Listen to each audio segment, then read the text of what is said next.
빌라델비아 교회의 사자에게 편지하라. 거룩하고 진실하사 다윗의 열쇠를 가지시니 곧 열면 닫을 사람이 없고 닫으면 열 사람이 없는 그가 이르시되 볼지어다 내가 내 앞에 열린 문을 두었으되 능히 닫을 사람이 없으리라. 내가 내 행위를 아노니 내가 작은 능력을 가지고서도 내 말을 지키며 내 이름을 배반하지 아니하였도다.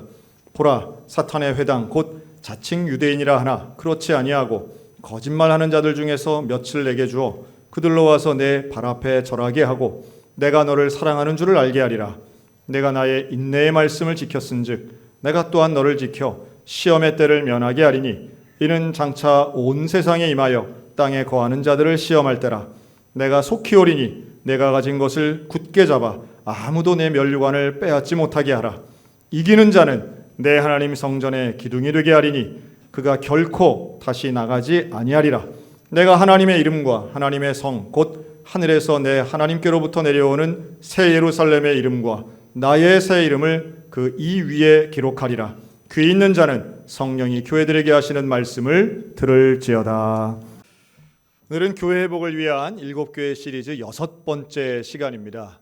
오늘은 빌라델비아 교회에 대해서 함께 살펴볼 텐데요.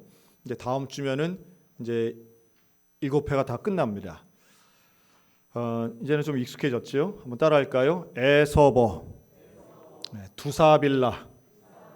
에서버는 뭐라고요? 에베소 교회, 서머나 교회, 버가모 교회. 두사빌라는요, 두아디라 교회, 사대 교회, 빌라델비아 교회, 라오디게아 교회입니다. 자, 오늘은 이 6번째 이 빌라델비아 교회인데요. 사실 7개 교회들이 다 소중하지만 이 중에 칭찬만 들었던 교회 2개, 그 중에서도 이 빌라델비아 교회는 미국에 가면 이 필라델피아라는 도시가 있습니다. 그 정도로 이 빌라델비아 교회는 성경에서 모델되는 교회, 칭찬의 대표성 있는 교회, 또 우리 모두가 따라할 만한 교회. 오늘 우리 빌라델비아 교회를 말씀을 준비하며 저도 사실은 기대하는 마음이 있었고 또 우리 교회가 이런 교회 돼야 되겠구나 하는 우리 모두에게 위로와 깨달음의 시간이 되셨으면 좋겠습니다. 먼저 이 빌라델비아라고 하는 이 지역, 이 도시의 이름 자체가 필라는 사랑한다, 델포스는 형제란 뜻이 있습니다. 그래서 이게 고대에 아탈루스 2세라는 황제가 이 도시를 만들면서 자기의 친동생을 위해서 만든 그런 도시. 그래서 이 필라델포스라는 이름을 가지고 있었고요. 그러니까 이름도 좋죠. 형제 사랑의 제목입니다. 형제 사랑의 도시예요. 그리고 고산지대에 있으면서 포도 농사를 지었고 또 교통의 요충지고 상업과 공업이 발달해서 경제적으로 여유가 있었던 지역이 이 빌라델비아 지역입니다.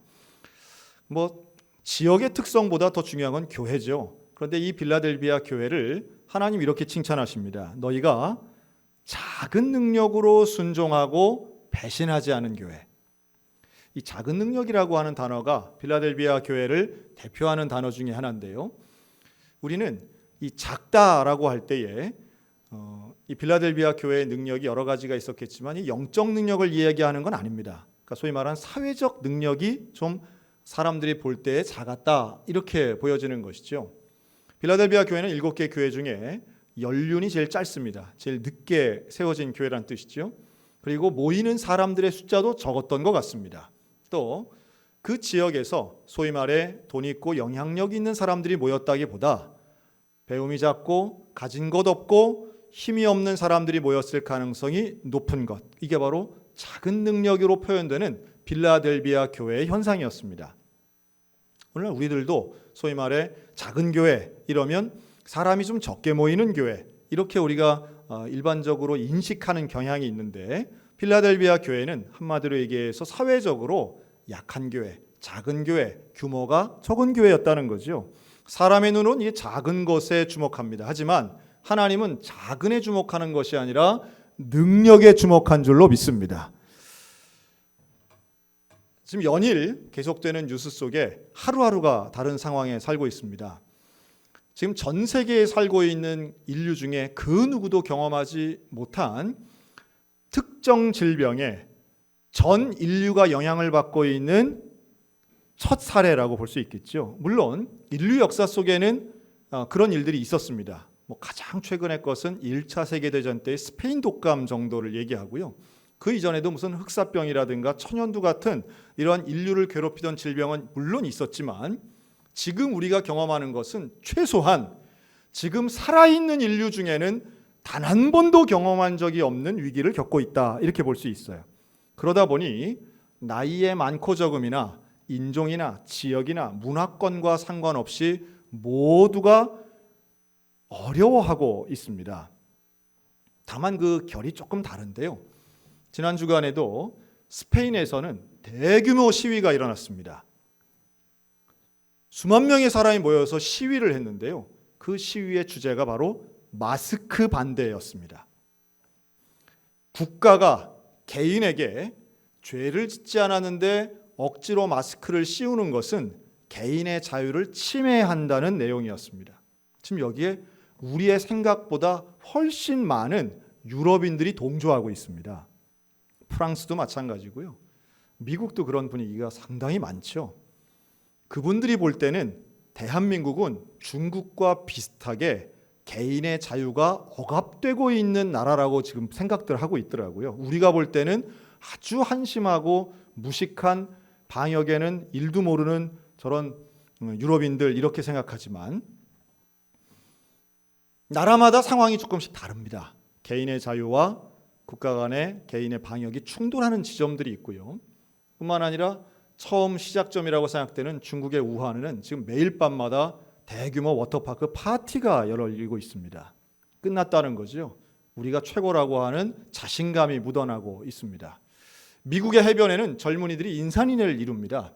우리는 무증상이기 때문에 걱정 없다는 것을 대놓고 얘기하고 있습니다.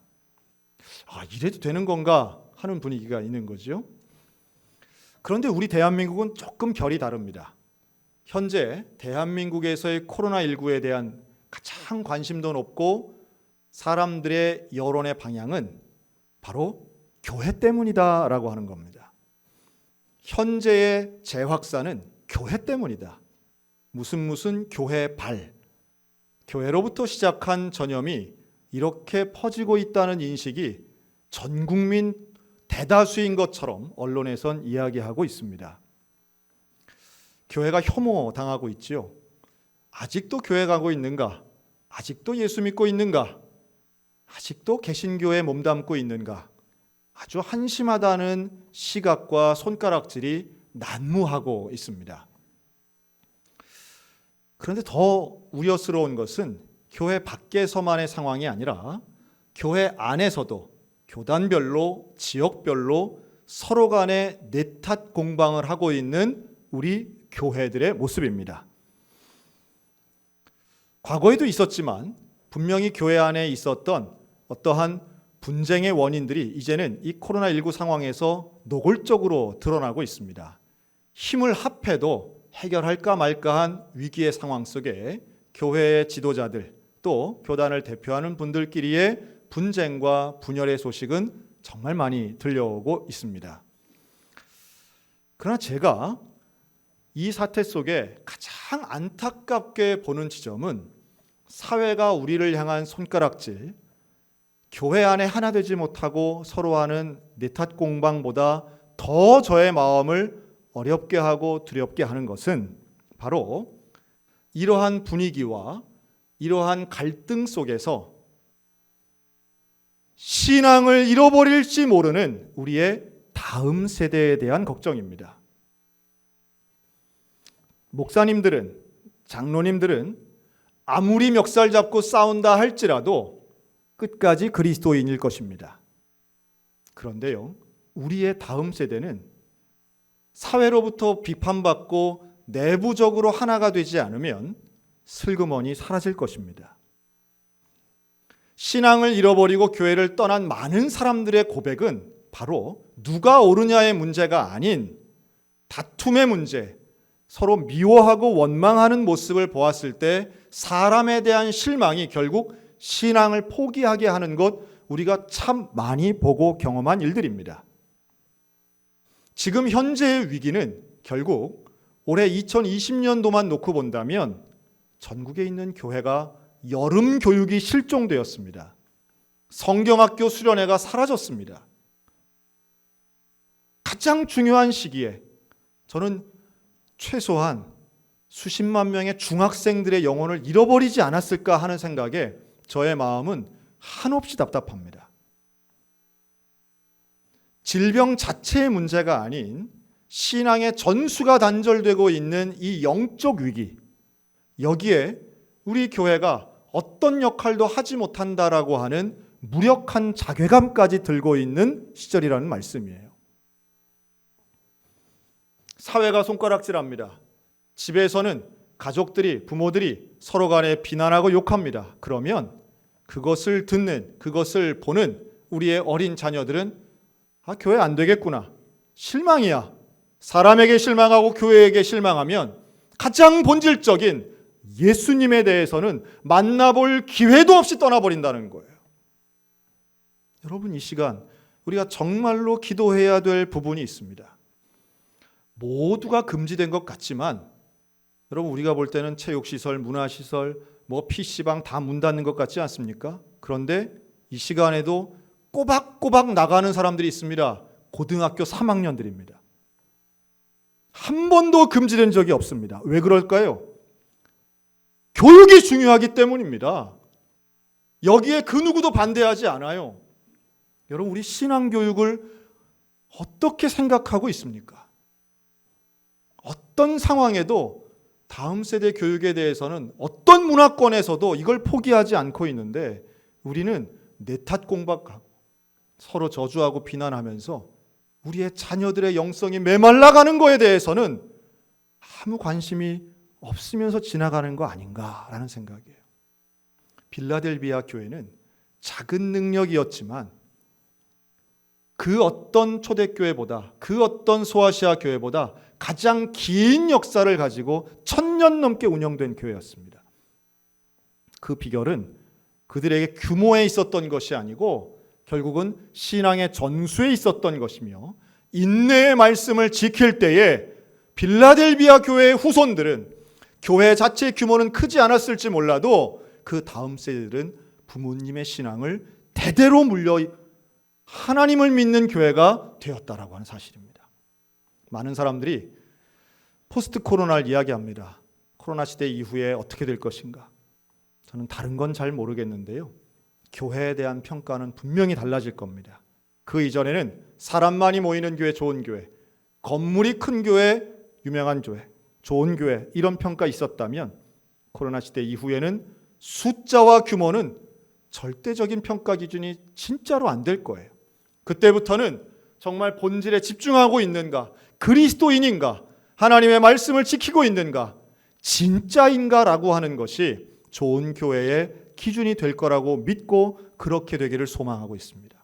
그러면 우리 소양교회는 어떨까요?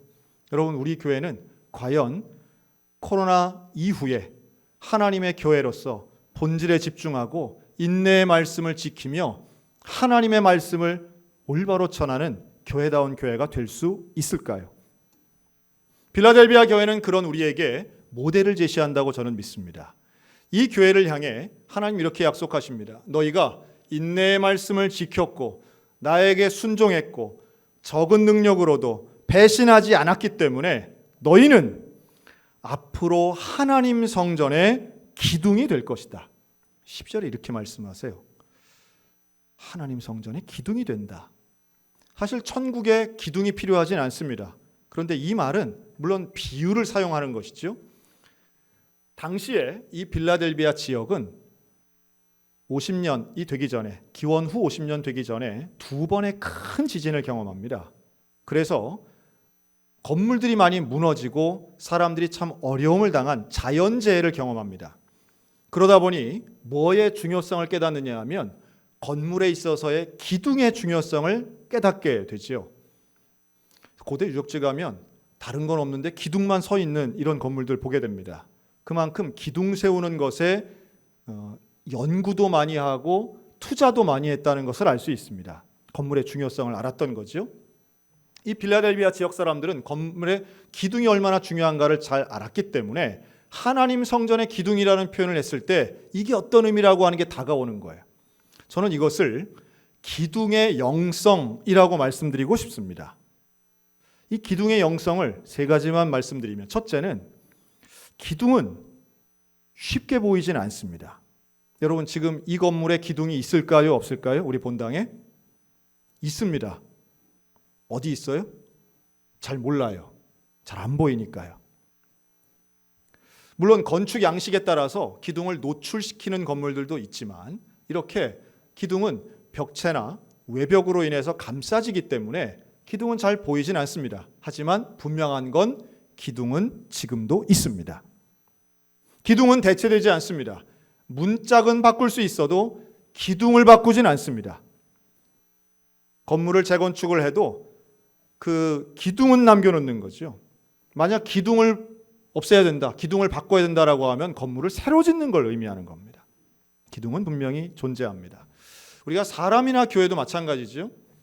여러분, 사람도 첫인상이 좋은 사람이 있는 반면에 세월이 갈수록 그 가치가 발견되는 사람들이 있습니다. 교인도 마찬가지더라고요.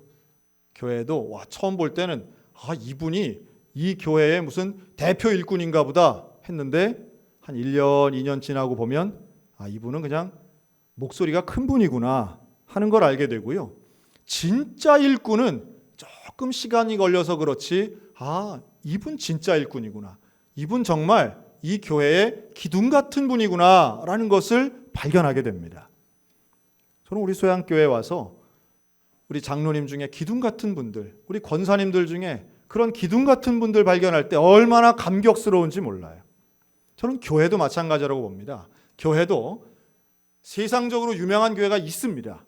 그러나 하나님이 인정하시는 그러한 기둥 같은 교회는 첫눈에는 잘 안 뜰지 몰라도 하나님께 인정받는 숨어있는 교회들 분명히 있는데, 여러분, 이 시대에 우리 소양교회가 전국적으로 유명한 교회는 아닐지라도 하나님께 인정받는 기둥 같은 교회 될 줄로 믿습니다. 그러면 그 기둥은 어떤 것인가? 기둥은 무게를 견딥니다. 기둥이 하는 역할이 있겠죠. 기둥은 멋있어 보이려고 세우는 게 아니에요. 아름답게 보이려고 기둥 세우는 게 아니에요. 그러니까 숨기죠. 그런데 기둥의 역할이 있습니다. 무게를 견디는 거예요. 힘들어요. 기둥은 쉬는 시간도 없어요. 24시간 하중을 견디고 있어야 돼요.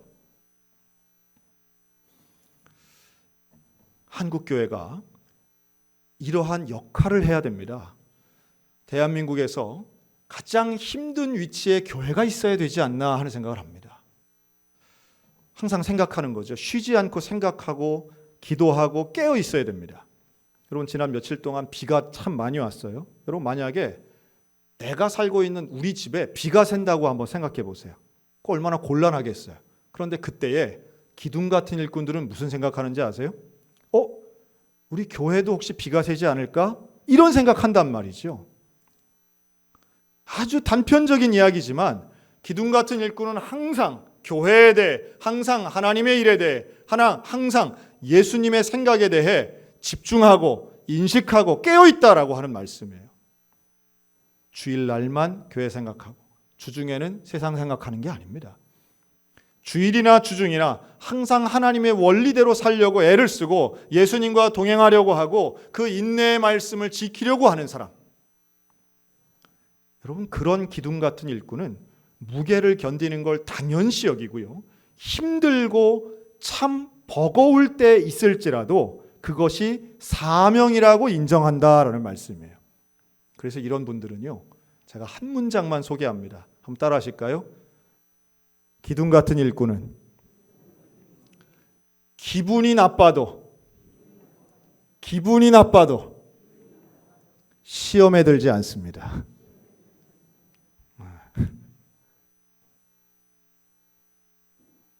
여러분, 교회에 와서 하나님 일 하다 보면 기분 나쁠 때가 사실 있어요. 내가 저런 말 들으려고 이 교회 오나?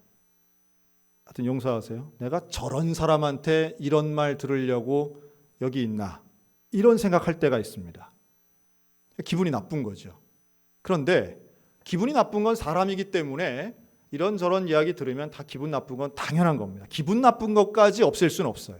하지만 기둥 같은 일꾼은 그 무게가 아무리 나를 짓누른다 할지라도 기분은 나빠도 시험에 들지는 않는다는 거예요. 기분 나빠서 시험 드는 사람이 하는 일이 있습니다. 때려치우는 겁니다. 그러나 기둥은 때려치우지 않아요. 때려치우지 않아요. 내가 때려치우면 어떻게 돼요? 건물이 무너지는 거예요. 무너지는 거예요. 끝나는 거예요. 나 혼자 빠져서 될 게 아니라는 거예요. 어머니가 기분 나쁘다고 가정을 때려칩니까? 그럴 수 없어요. 제가 배운 말입니다. 경상도 분들이 이렇게 말합니다. 그럴 때 차뿌라. 저는 아주 뭔지 처음 들어도 어감이 확 오잖아요. 차뿌라. 근데 차뿌리지 않아요. 기둥 같은 일꾼은 그렇게 처신하지 않는다는 거예요. 마지막으로 기둥은 흔들리거나 옮겨질 수 없습니다. 기둥은 옮겨지지 않아요. 기분 나쁘다고 주저앉거나 다른 데 가지 않는다는 겁니다. 저는 여기 모인 우리 모두가 하나님의 말씀에 인내로서 지키며 가능한 대로, 물론 피치 못할 사정이 있을 수는 있겠으나 사랑하는 성도 여러분 모두가 평생토록 한 교회에 섬기는 은혜가 있으시기를 주의 이름으로 축원합니다. 온 가족이 가능하면 한 교회에 섬기는 것도 참 좋겠다 생각이 들어요. 제가 잘 몰랐던 말인데 대구에서 목회하면서 제가 들었던 말이 하나 있습니다. 못생긴 나무가 어디를 지킨대요? 산을 지킨다는 말이 있어요. 제가 별로 좋아하는 말은 아닌데, 근데 제가 청년부를 지도할 때 그 청년들 중에 이런 말 하는 청년들이 제법 있었습니다. 목사님, 열심히 제가 공부하는데 공부하는 이유는 여길 떠나려고 하는 겁니다. 여길 왜 떠나냐? 그랬더니 물론 거기는 큰 도시였지만 고향에 남아있는 사람은 뭔가 부족하고 실패하고 미련한 자로 보이고 서울 가는 사람 똑똑한 사람, 미국 가는 사람 더 똑똑한 사람으로 생각한다는 거예요. 그래서 제가 그랬습니다. 야, 거기 가서 어떻게 하고 사는데? 어떻게 특정 지역에 살고 떠났다는 것만으로 평가가 되느냐? 절대 그럴 수 없다. 여러분, 그 패배의식이 있었던 청년들에게 제가 상당히 격려했던 기억이 납니다. 고향을 지킨다는 것, 고향에 존재한다는 것, 고향에 살고 있다는 것, 모교회에 출석한다는 것, 여러분 이거는 하나님이 주신 아주 특별한 은혜 중에 은혜인 것입니다. 기둥은 돌아다니지 않아요. 기둥은 옮겨질 수 없어요. 하나님의 은혜가 우리에게 있다는 것은 결국 지역이 되었건 교회가 되었건 하나님이 말씀하신 그 사명에 따라서 인내를 가지고 있는 것을 의미하는 것입니다. 괴로울 때가 있지요. 힘들 때가 있습니다. 그러나 하나님 말씀하시는 그 놀라운 약속은 기둥이 되리라 라고 말씀하실 때는 무게를 견디고 옮기지 않으며 하나님 앞에 칭찬 들을 수 있는 기둥의 영성이 있을 때에 우리 교회도 빌라델비아 교회와 같은 교회 될 줄로 믿습니다. 저는 이 대한민국의 교회가 좀 기둥이 되었으면 좋겠다는 소원이 있습니다. 사람들에게 손가락질 받아도 혐오의 대상이 될 때는 있을지라도 우리의 인류의 역사에서 교회가 없어진 적은 없었습니다. 교회가 코너에 몰린 적은 있었지만 하나님으로부터 버림받은 적은 없습니다. 힘들고 고난 가운데 있었던 적은 있었지만 교회가 심판받은 적은 없습니다. 왜 그럴까요? 하나님이 교회를 필요로 하시기 때문에 그렇습니다. 하나님은 앞으로도 교회를 필요로 하실 겁니다. 그리고 필요한 교회가 되기 위해서는 모든 교회가 필요하진 않으실 거예요. 분명히 없어지는 것도 있을 겁니다. 버림받는 것도 있을 겁니다. 하지만 빌라델비아 교회와 같이 기둥 같은 교회는 가장 어두운 그때에 세상을 비추는 하나님의 등불이요 빛의 소금, 빛과 소금의 역할을 감당할 줄로 믿습니다. 이 빌라델비아 교회에 하나님이 약속하시는 게 있어요. 내가 너희에게 열린 문을 내게 주겠다. 열린 문을 주신다 말씀하세요. 생명의 문이죠. 구원의 문입니다. 세상은 이 문을 자꾸 닫으려고 합니다. 이 문을 부정하려 합니다.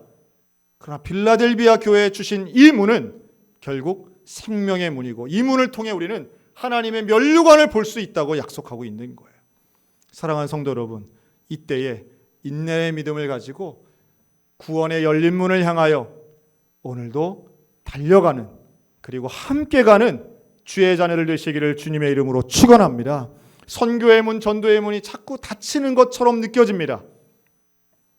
그러나 이 시기를 견디어내면 결국 하나님 누구도 닫을 수 없다고 말씀하시는 그 생명의 문은 예수님을 통하여 열리게 될 것이고, 좁아질지언정 분명하게 존재하는 그 구원의 문에 여러분 우리 소양교회가 쓰임받았으면 좋겠습니다.